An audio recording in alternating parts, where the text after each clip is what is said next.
Hi everybody, I'm Jack the Rambling Raconteur. I hope you're having a great day. This is going to be a book tag, since it's Tuesday evening, Tag Tuesday night.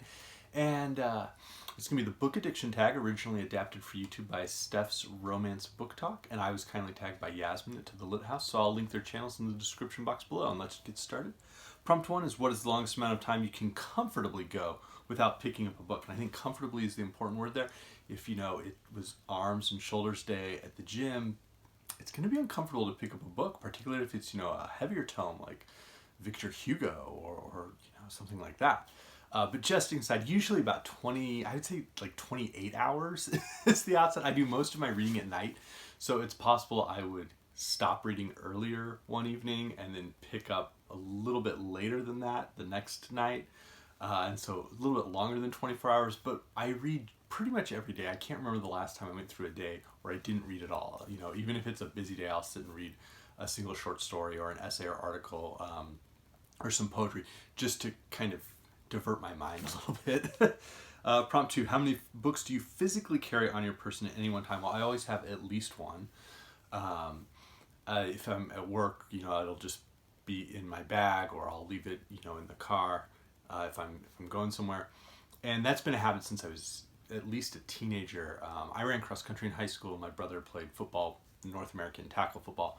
So we would practice in the mornings because it was hot. It's very hot here. So we would practice and do our long distance runs in the mornings to avoid heat stroke.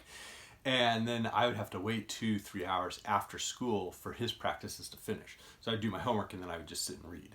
So I have always carried a book. You never know when you're going to need a car repair on the side of the road, and it's nice to have a book at a really miserable time like that. Prompt 3, do you keep every book you buy or receive, or are you happy to pass them on to make space for more? I keep most of them. I mean, we kind of have amassed this library, and I kind of view this as a library like for my children and potentially grandchildren or whoever, but I'm happy to lend books to friends or family members. I do that frequently. Some books like that I'll take, and I kind of keep a personal classroom library at my school that I keep stocked, and I just kind of work in different books that I think students might like. So prompt 4, how long would you spend in a bookshop on a standard visit? Well, if it's a very quick brief visit, and I haven't been in one in a while, but if it's a very quick brief visit, I'll kind of have a mental list of maybe 5 or 6 books that I'm looking for that I haven't seen anywhere in a very, very long time. And so I'll just kind of quickly go and check, and do this quick circuit through the store, check this section, really just looking for one title, and then I'm out. If I have more time, I do what I call spine scanning, and this is just, I don't know if it's because of when I play board games or just thinking abstractly, but what I do is I basically am just scanning the shelves, looking for certain spines that stand out. So common ones might be, the Penguin Classics, or even the older school Penguin Classics where it was the black sign with the color tab at the beginning. And I do that because I trust the publisher, and you find great discoveries. This is Poems of the Late Ta'an. It's an amazing collection of poetry. I would never have looked this up or picked this up if it hadn't been published by Penguin Classics, and I loved it. Another example are the old vintage crime Black Lizard books that have the little Black Lizard icon, and so that's always a nice one to check for, in the crime section, the mystery section. This was The Burglar by David Goodis. Vintage contemporaries. There was a period where I certainly was looking for these. And again, it's a very distinct spine, and so just looking across a whole shelf, it's easy to spot these distinct spines and then reach out and, okay, let me see this one. And again, this is Emily Prager's Visit from the Footbinder. One of my all-time favorite books, Days Between Stations by Steve Erickson's astonishing books that I've never found anybody else who's read them. Nobody talks about them. Maybe my wife, after one of us has acquired them, but nobody else talks about these books. And so it's really cool to find them and then read them and feel like you're discovering something. And then, of course, more recently, like NYRB Classics, this is the Adventures and Misadventures of Macrol by Alvaro Mutis. And again, never would have picked this up, had it not been a distinctive spine, and especially, some of the brighter colors, those really stand out. So that's what my bookshop visits are like. And I do a little workout because you can crouch down as you scan. Prompt 5, how much time per day do you actually spend reading? It depends. I usually spend at least an hour kind of reading on my own. I'll read children's books or poetry to my kids, and then kind of on my own in the evening I'll sit and read kind of after everybody's gone to sleep, usually for about an hour on my own, and then maybe a little bit more if I'm on vacation or it's the weekend or something. Prompt 6, where does the task picking up a book appear on your daily to-do list? I don't have daily to-do lists. Prompt 7, how many books do you reckon you own in total, including ebooks? I have approximately 50 per shelf per, and then they're double stacked, so it's approximately 100 per shelf. And when I count up the shelves, somewhere in the range of 2,500, maybe more, not including all of my daughter's children's books. Prompt 8, approximately how often do you bring up books in conversation? Well, it depends on the partners in the conversation. I think that's really critical. And there's an aspect to it. Is there a difference between bringing up books, a book I read, or this story I'm reading, or this article I'm reading, this essay I'm reading? Is there a difference between that and making allusions and references that somebody else might get? If you say, I don't want to play Cassio to so-and-so's Iago in a meeting or something, well, you're bringing up, the tragedy of Othello, but you're not necessarily then going to have this whole conversation about Othello with everybody in the room. There might just be one person who gets it and makes a reference. So I feel like I do a lot more of that than necessarily just talking about books. There's a handful of people I know in my life who are readers, and so I'll talk with them about what we're reading. My wife and I probably talk on almost a daily basis about what we're reading. And my daughters more and more will ask what I'm reading, and so we'll talk about it. But yeah, and I guess, digitally, in terms of messaging, if I'm commenting on YouTube or Voxer or something with friends, then we're talking about books. So that's how it's happening. But I would say in terms of regular conversation, it's more frequently going to be just allusions and references that I'm making or somebody else is making. And I enjoy those. Prompt 9, what is the biggest book in terms of page count you have finished reading? Well, I'm not sure in terms of how we're going to define this. If you view In Search of Lost Time by Marcel Proust as one long novel made up of 7 distinct, volumes, Swan's Way, In the Shadow of Young Girls and Flower, Gramantis Way, Sodom and Gomorrah, Prisoner, The Fugitive, Finding Time Again, I believe that's the longest page count I've read, across all 7 volumes. Now, if you don't view that and you say, okay, it needs, each of those are distinct books, and I kind of feel that they feel like distinct books. They feel like they have some sense of closure within them.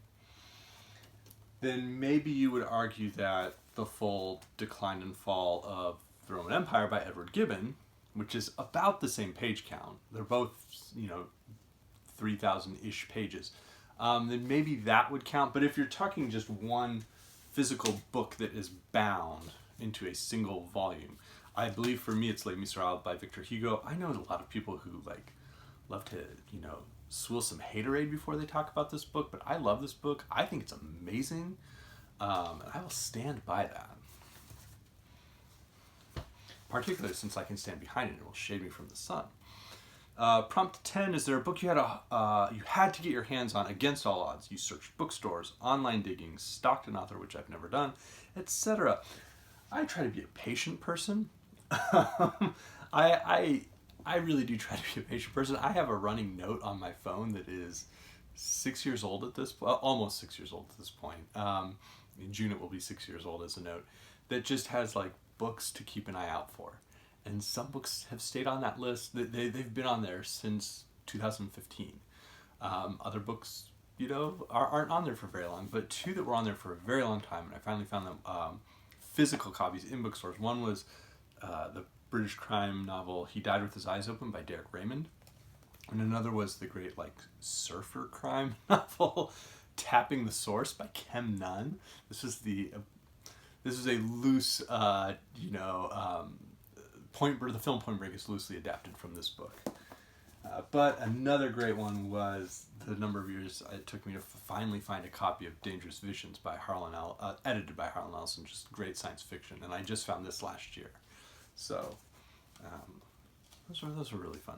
Prompt 11, is there a book you struggled to finish because you refused to DNF? I'm a very proud person, so I forced myself to read the final 300-ish pages of Anna Karenina in about a 12-hour period, not one day, but about a 12-hour period, like starting in, I slept and then I finished it the next morning, because I couldn't stand the book. I like other works by Tolstoy. I couldn't stand that book. Prompt 12, what are some book goals for 2021? Well, I'm working through the first series of essays by Ralph Waldo Emerson and trying to do a video each month. Compensation will be coming sometime, maybe this week, maybe this weekend, and doing one a month this year. That's one. I'm just enjoying what I read. I feel like I've gotten better and better at that as I've aged. It's just being a little bit more discerning in terms of what you want to spend your time reading, and still being able to branch out and discover new writers, different genres, different time periods that I get to explore as a reader, but still enjoying it immensely. And then I will say, I don't know if maybe Midrash is going to happen again in May, but I have some volumes I've been saving for May. April is usually a time that March and April get really, really busy for me with school as we wrap up the year. And then by the middle of May, things start to really feel like they're calming down. There's much less stress. And then there's school ends, so I kind of have that first week of summer vacation. And so I get some really good reading in every May. And so I'll be looking forward to that. I'm excited for May.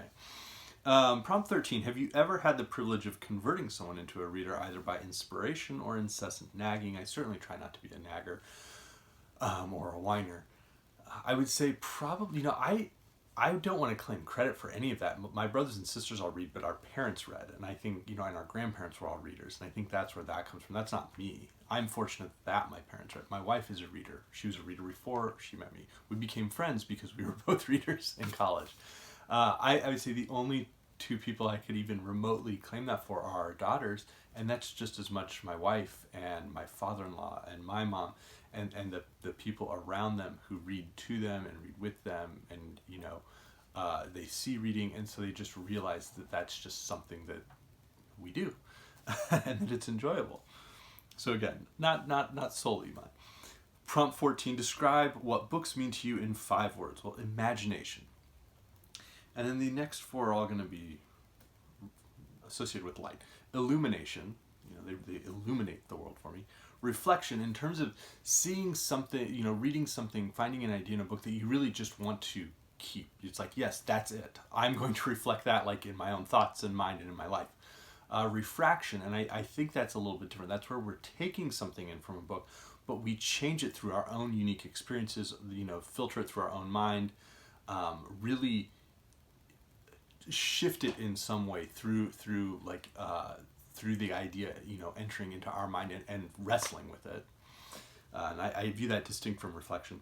And then radiation, this idea of, like radiate out, that we internalize ideas from what we read and emotions and hopefully empathy and goodness.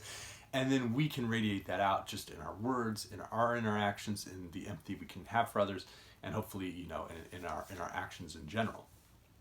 So the last one is, who do you tag? This I believe originated in 2020, so I'm very late to this charcuterie board, and there are just scraps left on it. So if you have not done this tag yet, consider yourself tagged. I would love to hear your thoughts on it. And again, I really do hope everybody's having a great week. Thank you.